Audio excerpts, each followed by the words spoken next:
Because of a virus, I ended up developing wings. I knew that if I did not learn how to fly, humans would eventually find me and use me for experiments. But no matter how hard I tried, I simply could not leave the ground. Then, out of nowhere, a boy appeared in front of me. Without saying a word, he took a raw fish from his backpack and placed it on the ground, right in front of me. Without thinking twice, I ran and started devouring the fish like a wild animal. That instinctive and desperate reaction seemed to touch the boy's heart. He decided to help me. He took me to a river, believing it would be a good place for me to practice flying, but I refused. There were too many tree branches in the water, and that made everything even harder. But the boy did not give up. He stepped into the river and removed every branch, one by one. When he finished, the path was clear. He asked me to try again. For the first time, I ran with all my strength and launched myself into the air over the river.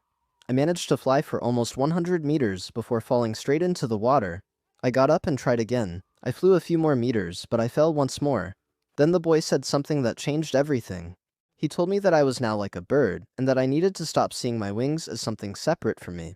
They were part of who I was. Those words made sense.